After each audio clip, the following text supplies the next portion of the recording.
Oh, hello there. I didn't see you. Today, I will be talking about Krakatoa.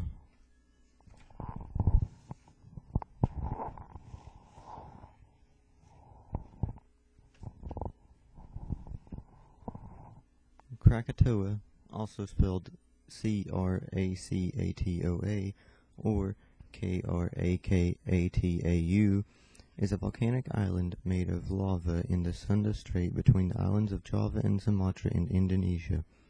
The name is used for the island group, the main island, also called Rakata, and the volcano as a whole. Pre-1883 history. At some point in prehistory, an earlier caldera-forming eruption occurred, leaving as remnants Verletten, Long, Pulche, Hode, and the base of Rakata. Later, at least two more cones,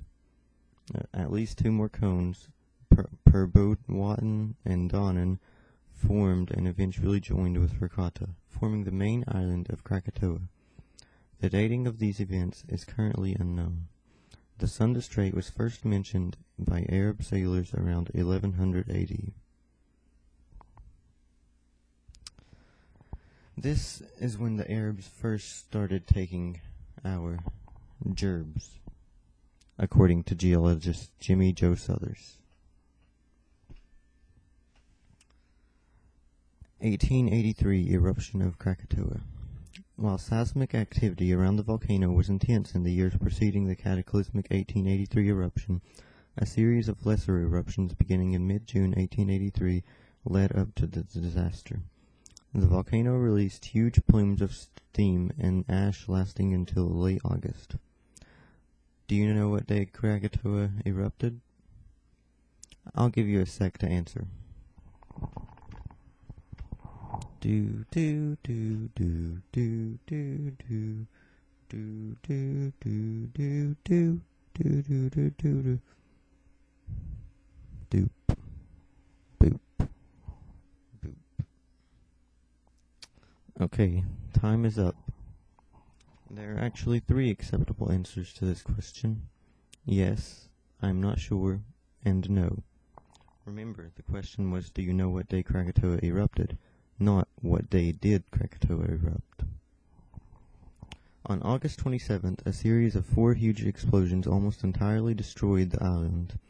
The explosions were so violent that they were heard 3,500 kilometers, that's 2,200 miles for you Americans, away in Perth, Western Australia, and the island of Rodrigues near Mauritius, 4,800 kilometers, 3,000 miles. Away. The pressure wave from the final explosion was recorded on barographs around the world, which continued to register it up to 5 days after the explosion. 5 days. The recordings show that the shockwave from the final explosion reverberated around the globe 7 times in total. Ash was propelled to a height of 80 kilometers, 50 miles. The combined effects of pyroclastic flows, volcanic ashes, and tsunamis had disastrous results in the region. The official death toll recorded by the Dutch authorities was 36,417, although some sources put the estimate at more than 120,000.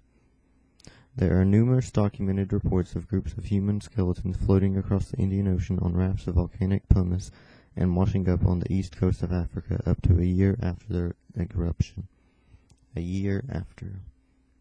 That's like longer than I've been alive, I think. Average global temperatures fell by as much as 1.2 degrees Celsius in the year following the eruption. Weather patterns continued to be chaotic for years, and temperatures did not return to normal until 1888. Funny, isn't it? How something that starts with a V can affect the weather. Current activity. Anak Krakatoa has grown at an average rate of 5 inches, 13 centimeters, per week since the 1950s. This equates to an average growth of 6.8 meters per year. The island is still active, with its most recent eruptive episode having begun in 1994. Quiet periods of a few days have alternated with almost continuous Strombolian eruptions since then, with occasional much larger explosions. The most recent eruption began in April 2008, when hot gases, rocks, and lava were released. Scientists monitoring the volcano have warned people to stay out of a 3-kilometer zone around the island. I bet those scientists just want the island for themselves. Silly scientists. On May 6, 2009, the Volcanological Survey of Indonesia raised the eruption alert status of Krakatoa to level orange. Don't quote me on this, but I think that means they grow and sell oranges there. So feel free to go by and buy you some apples from there.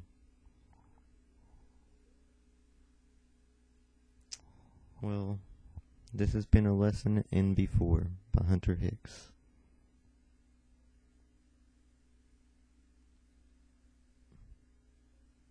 I think.